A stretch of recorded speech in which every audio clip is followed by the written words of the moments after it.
Hello दोस्तों, नमस्कार। स्वागत है आपका पाठक स्टडी हम में।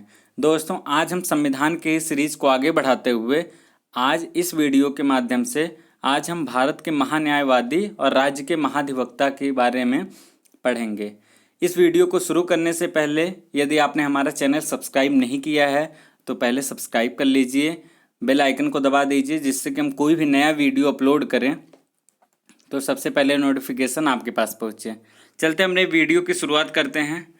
वीडियो की शुरुआत करने से पहले हम लोग ये जानें कि भारत के महान्यायवादी की ज़रूरत पड़ी क्यों, या फिर राज्य के महाधिवक्ता की ज़रूरत पड़ी क्यों। तो ये होता है कि जैसे महान्यायवादी की अगर हम बात करें भारत के, तो भारत के जो महान्यायवादी होते हैं विधि अधिकारी होते हैं। सबसे बड़ा विधि अधिकारी अगर कहा जाए तो महान्यायवादी होता है। ठीक है, यह भारतीय संविधान में इसका जो उल्लेख भी किया गया है अनुच्छेद 76 के द्वारा। अगर हम देखें कि प्रधानमंत्री को किसी भी प्रकार की विधि सहायता चाहिए होती है तो वह क्या महान्यायवादी के द्वारा ही लेता है। ठीक है, या फिर राष्ट्रपति को अगर इनकी विधि सहायता चाहिए होती है तो वह महान्यायवादी के द्वारा करता है। अथवा अगर मान लीजिए राज्यों में मुख्यमंत्री को कोई सहायता चाहिए तो फिर वह महाधिवक्ता के से सहायता ले सकता है। ठीक है, ये इन्हीं के लिए पद का सृजन किया गया है। हम बात करेंगे दोनों के बारे में अलग अलग। पहले हम महान्यायवादी के बारे में पढ़ते हैं। जो भारत के महान्यायवादी होते हैं, भारत के महान्यायवादी संविधान के अनुच्छेद 76 के अंतर्गत भारत में महान्यायवादी पद की व्यवस्था की गई है। संविधान में अनुच्छेद 76 के द्वारा इस पद का सृजन किया गया है। ठीक है, इनसे जुड़े हुए महत्वपूर्ण जो अनुच्छेद हैं, अनुच्छेद के बारे में विस्तृत भी पढ़ेंगे। पहले अनुच्छेद देख लेते हैं। 76 के द्वारा भारत के महान्यायवादी, अनुच्छेद 76 में ये दिखाया गया है कि भारत में एक महान्यायवादी होगा। ठीक है, अनुच्छेद 88 में दिखाया गया है कि महान्यायवादी के संसद के सदनों तथा इसकी समितियों से जुड़े अधिकार। हमने जब आपको मंत्रिपरिषद बताया था इस वीडियो से पहले, तो उसमें भी हमने बताया था कि अनुच्छेद 88 में मंत्रिपरिषद को भी एक विशेष अधिकार है कि जो मंत्रिमंडल के अंतर्गत आते हैं, मंत्रिपरिषद के जो मंत्री होते हैं, जो मंत्रिमंडल के अंतर्गत आते हैं, वो कैबिनेट हों, राज्य हों। ठीक है, ये मंत्री अगर हैं वो किसी समिति से जुड़े हुए हैं या फिर कैबिनेट में हैं, तो वह दोनों सदनों में बैठ सकते हैं, दोनों सदनों में अपने विचारों को रख सकते हैं, दोनों सदनों में बहस कर सकते हैं। लेकिन उन्हें वोट देने का अधिकार सिर्फ उसी सदन में होगा जिस सदन के वह सदस्य हैं। तो यहाँ पे हम महान्यायवादी की अगर बात करें तो अनुच्छेद 88 में महान्यायवादी को भी दोनों सदनों में जो अपने विचार रखने का या फिर बहस करने का ये छूट दी गई है, लेकिन वह वोट नहीं कर सकता। इसके बारे में हम आगे भी चर्चा करेंगे। ठीक है, फिर अनुच्छेद 105 महान्यायवादी की शक्तियां, विशेषाधिकार तथा प्रतिरक्षा। इनकी कुछ शक्तियां हैं जिनके बारे में भी हम पढ़ेंगे आगे, तो अनुच्छेद 105 के अंतर्गत। अब चलते हैं इनकी नियुक्ति और कार्यकाल देखते हैं। इनकी जो नियुक्ति और कार्यकाल है, नियुक्ति इनकी राष्ट्रपति द्वारा होती है। राष्ट्रपति द्वारा इनकी नियुक्ति होती है और ये प्रसाद पर्यंत होते हैं। जैसे जब तक राष्ट्रपति चाहें तब तक ये रहेंगे, अन्यथा इन्हें हटाया जा सकता है। इनकी ठीक है, इनकी योग्यता की बात करते हैं हम।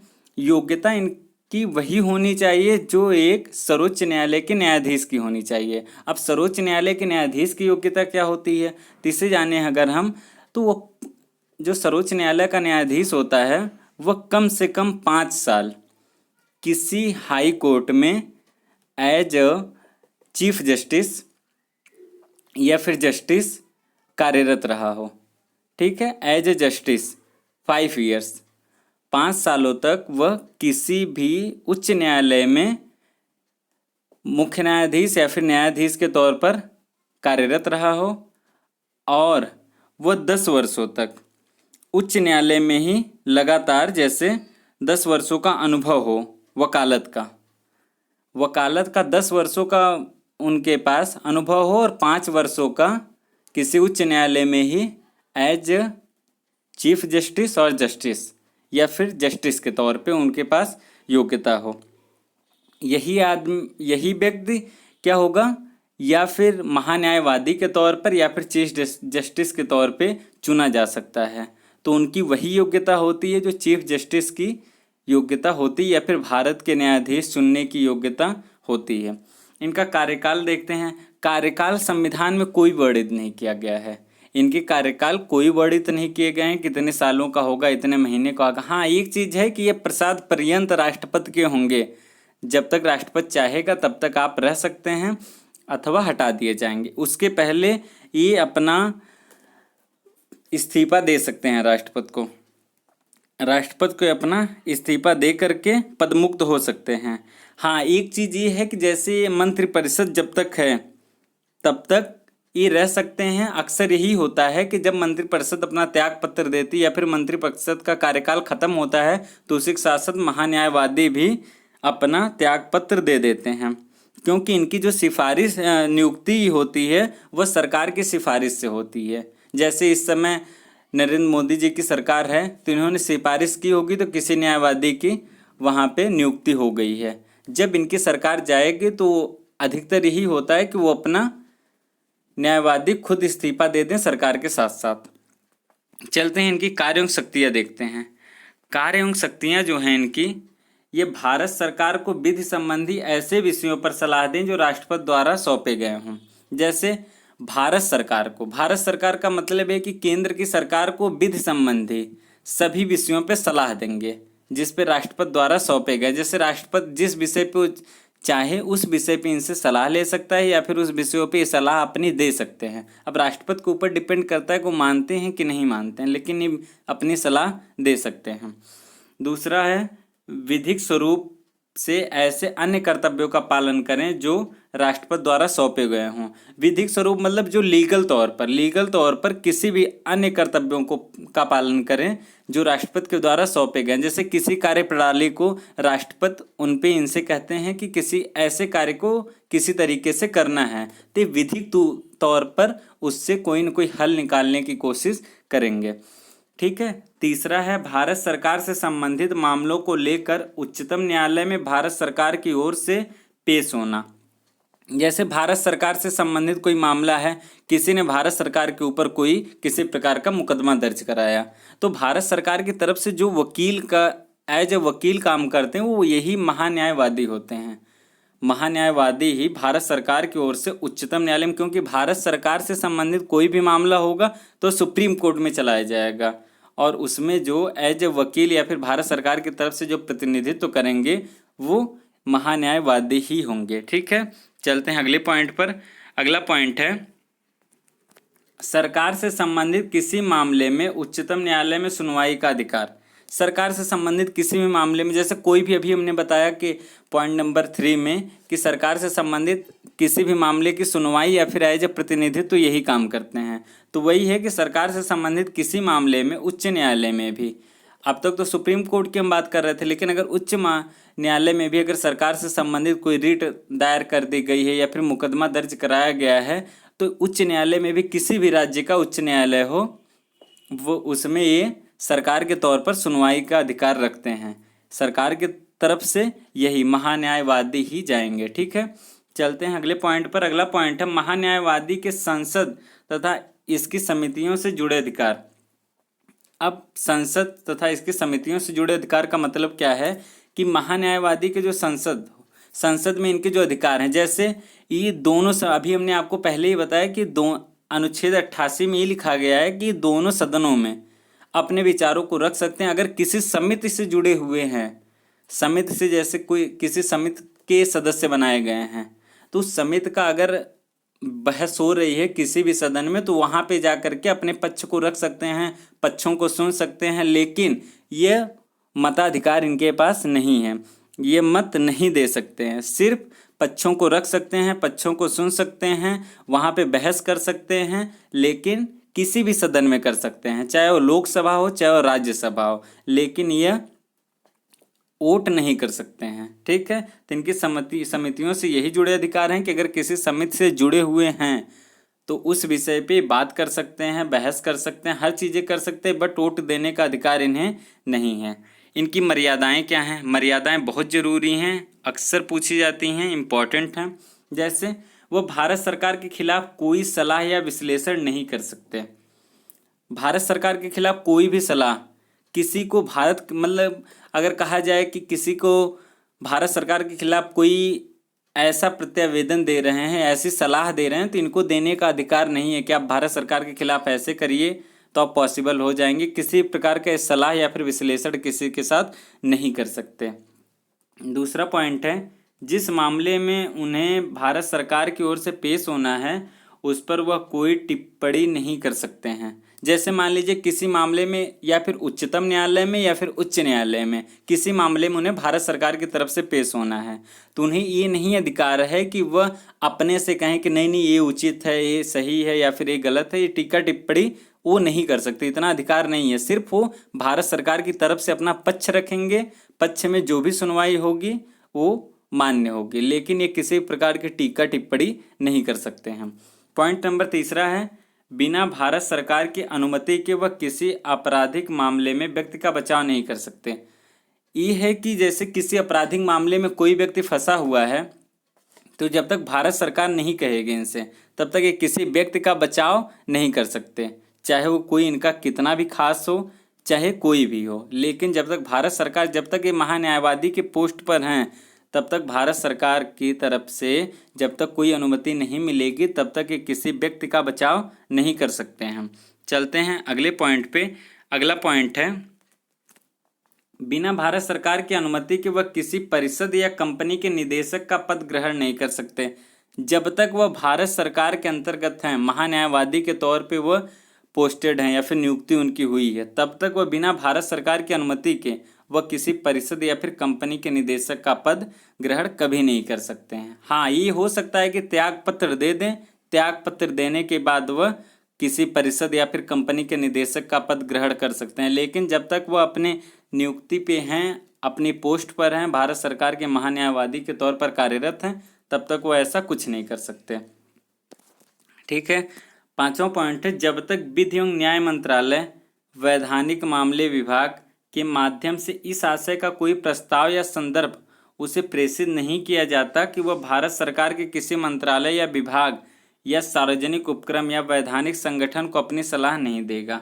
जैसे अब किसी भी मान लीजिए कोई मंत्रालय, न्याय मंत्रालय जैसे हुआ, विधि मंत्रालय हुआ, वैधानिक मामले में मंत्रालय कोई हुआ या फिर विभाग हुआ, कोई भी प्रस्ताव जब तक इन्हें नहीं दे रहा है तब तक ये किसी भी मंत्रालय को, किसी भी विभाग को, किसी भी सार्वजनिक उपक्रम को वैधानिक सलाह नहीं दे सकते। किसी भी प्रकार की सलाह नहीं दे सकते कि आपको ऐसे करना चाहिए, आपको इस प्रकार से ये काम कर लेना चाहिए। ऐसा किसी भी प्रकार का, मतलब ये कह सकते हैं कि भारत सरकार की अनुमति के बिना ये कुछ नहीं कर सकते। जब तक ये महान्यायवादी के पोस्ट पर हैं तब तक ये कुछ नहीं कर सकते। अगर कुछ भी करेंगे तो भारत सरकार से इन्हें एक बार अनुमति लेनी पड़ेगी। एक चीज़ ये है कि जैसे जब वो संसद के सदन में भाग लेते हैं तो उस समय उन्हें जो वेतन और भत्ते मिलते हैं वह किसके, संसद के सदस्यों के बराबर मिलते हैं। लेकिन एक बात ये भी ध्यान रखना है कि जब ये इनके जो योग्यता है, योग्यता के अनुसार भारत के मुख्य न्यायाधीश या फिर न्यायाधीश की जितनी योग्यता होती है उतनी योग्यता इनकी भी होनी चाहिए। तो इनकी जो सैलरी होती है वो उन्हीं के बराबर होती है। इससे रिलेटेड क्वेश्चन भी आए हुए हैं जो हम आगे आपको क्वेश्चंस बताएंगे। क्वेश्चन इस सीरीज के साथ नहीं है क्योंकि सीरीज बहुत लंबी चली जाएगी और क्वेश्चन इसके साथ रखें। क्वेश्चन अगले दिन इसके उस वीडियो की जो डिस्क्रिप्शन लिंक में इसका लिंक पड़ा होगा और इस वीडियो के लिंक में उस वीडियो की लिंक पड़े होंगे। ठीक है ना, तो एक दूसरे से जुड़े होंगे। आप पहले इस वीडियो को देखें, उसके बाद ही उस टेस्ट को लगाएं, तो सभी संबंधित क्वेश्चन जो प्रीवियस ईयर में अच्छे एग्जामों में आए हुए हैं वो सभी उसमें इंक्लूड होंगे। इनके साथ हम केवल 10 क्वेश्चन देते थे, लेकिन कोशिश यही रहेगी कि उसमें अधिक से अधिक क्वेश्चन दें जो प्रीवियस ईयर में आए हुए हैं, जो आपके लाभ बहुत ही ज़्यादा होगा। ठीक है ना। महान्यायवादी के बारे में और थोड़ी सी बात करते हैं। महान्यायवादी के अतिरिक्त भारत के अन्य कानूनी अधिकारी भी होते हैं, जैसे भारत सरकार के महाधिवक्ता और अपर महाधिवक्ता। ये दोनों लोग जो हैं महान्यायवादी के एक प्रकार से कहा जाए कि तो सहायक हैं, सहायक के रूप में हैं कि जो भारत सरकार के महाधिवक्ता और अपर महाधिवक्ता, ये दोनों लोग महान्यायवादी के सहायक ही होते हैं। ठीक है। चलते हैं अब अपने राज्य का महाधिवक्ता पढ़ते हैं। राज्य का महाधिवक्ता और जो महान्यायवादी, इनमें थोड़ी भी चेंजिंग नहीं होती है। बस यही ध्यान रखना होता है कि वहाँ केंद्र में राष्ट्रपति हैं तो यहाँ पे राज्यपाल हैं, वहाँ पे प्रधानमंत्री को सलाह देते हैं तो यहाँ पे मुख्यमंत्री को सलाह देते हैं, वहाँ पे संसद में दोनों सदनों में बहस करते हैं तो यहाँ पे विधान परिषद और विधानसभा में बहस करते हैं। तो इसके बारे में हम आगे पढ़ते हैं। जैसे संविधान के अनुच्छेद 165 में राज्य के महाधिवक्ता की व्यवस्था की गई है। वह राज्य का सर्वोच्च कानून अधिकारी होता है। इस तरह वह भारत के महान्यायवादी का अनुपूरक होता है। अनुपूरक का मतलब है कि सहायक ही एक तरह से कहा जाए। जैसे पूरे भारत के अगर हर राज्यों में एक एक महाधिवक्ता होंगे, जो एक प्रकार से अगर किसी राज्य के बारे में कोई विधिक जानकारी चाहिए महान्यायवादी को, तो सबसे पहले क्या करेंगे, महाधिवक्ता से ही संपर्क करेंगे। तो ये कह सकते हैं कि एक अनुपूरक होते हैं, जो महान्यायवादी के अनुपूरक के तौर पर महाधिवक्ता कार्य करते हैं। ठीक है, इनके अनुच्छेद, इनसे जुड़े हुए अनुच्छेद पढ़ते हैं, फिर उनके बारे में विस्तृत जानकारी लेते हैं। अनुच्छेद 165 में राज्य के महाधिवक्ता के बारे में कहा गया है कि राज्य में एक महाधिवक्ता होंगे। ठीक है, हम बात करते हैं अब हम अनुच्छेद 177 के। अनुच्छेद 177 में दिया गया है कि राज्य विधायिका के सदनों तथा इसकी समितियों से जुड़े महाधिवक्ता के अधिकार। जैसे भारत के 6 राज्यों में विधान परिषद भी है। वो कौन से 6 राज्य हैं? जैसे उत्तर प्रदेश, बिहार, कर्नाटक, महाराष्ट्र, आंध्र प्रदेश, तेलंगाना। ठीक है, तो इन 6 राज्यों में वर्तमान में विधान परिषद भी है। तो यहाँ पे विधान परिषद, राज्य विधायिका का मतलब होता है जहाँ पे विधान परिषद भी और विधानसभा, नहीं तो फिर विधानसभा केवल बस हो। जहाँ पे मुख्यमंत्री होते हैं वहाँ पे विधानसभा जरूर होती है। ठीक है, तो राज्य विधायिका के सदनों, कोई भी सदन हो, जैसे जहाँ पे विधान परिषद है वहाँ विधान परिषद और विधानसभा दोनों, या फिर जहाँ पे केवल विधानसभा है तो विधानसभा, तथा इनकी समितियों से जुड़े महाधिवक्ता के अधिकार, या फिर इनसे जुड़ी कोई समिति है, जैसे कोई समिति बनाई गई जिसमें महाधिवक्ता को सम्मिलित किया गया, तो इन सब से समितियों से जुड़े कोई भी अधिकार हैं तो वह दोनों सदनों में या फिर किसी एक सदन में। किसी एक सदन का मतलब है कि जहाँ पे विधान परिषद नहीं है वहाँ पे केवल विधानसभा, और जहाँ पे विधान परिषद भी वहाँ दोनों सदनों में ये बहस कर सकते हैं, अपने तथ्यों को रख सकते हैं। किसी भी समिति में अगर जुड़े हुए तो उस समितियों पे बात कर सकते हैं, लेकिन इन्हें वोट देने का अधिकार नहीं है। जैसे भारत के महान्यायवादी को दोनों सदनों में बोलने का अधिकार है लेकिन वोट देने का अधिकार नहीं है, वैसे ही महाधिवक्ता को राज्य के विधान परिषद या फिर विधानसभा में बोलने का अधिकार है बट वोट देने का अधिकार नहीं है। चलते हैं अनुच्छेद 194 पर। अनुच्छेद 194 में दिया गया कि महाधिवक्ता की शक्तियां, विशेषाधिकार तथा प्रतिरक्षा, इसके बारे में हम बात करेंगे। महाधिवक्ता की कौन कौन सी शक्तियां होती हैं, बस याद रखिए कि अनुच्छेद 194 इनसे संबंधित है। ठीक है, चलते हैं आगे, देखते हैं नियुक्ति और कार्यकाल। नियुक्ति और कार्यकाल इनका जो होता है यह राज्यपाल द्वारा ही इनकी नियुक्ति होती है। अभी हमने आपको बताया कि जो केंद्र में महान्यायवादी होते हैं ये राष्ट्रपति द्वारा नियुक्त होते हैं। हमने दोनों चीज़ों की एक साथ इसलिए जोड़ने की कोशिश की है कि दोनों को अगर आप एक साथ पढ़ेंगे तो जल्दी याद होगा और दोनों चीज़ें क्लियर होती जाएंगी कि राज्य में क्या है और केंद्र में क्या है, दोनों की शक्तियाँ क्या है, दोनों को बोलने का अधिकार कहाँ कहाँ है, कौन सी शक्तियाँ किसके लिए हैं। ठीक है, इसलिए दोनों को हमने जोड़ने की कोशिश की है और आप लोग भी जोड़ करके ही पढ़िए।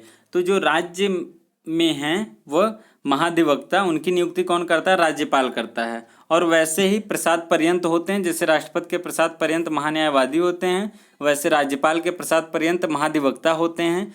ये तब तक रह सकते हैं जब तक राष्ट्रपति चाहे या फिर जब तक खुद से ये इस्तीफा न दे दें। इस्तीफा दे करके भी ये पदमुक्त हो सकते हैं।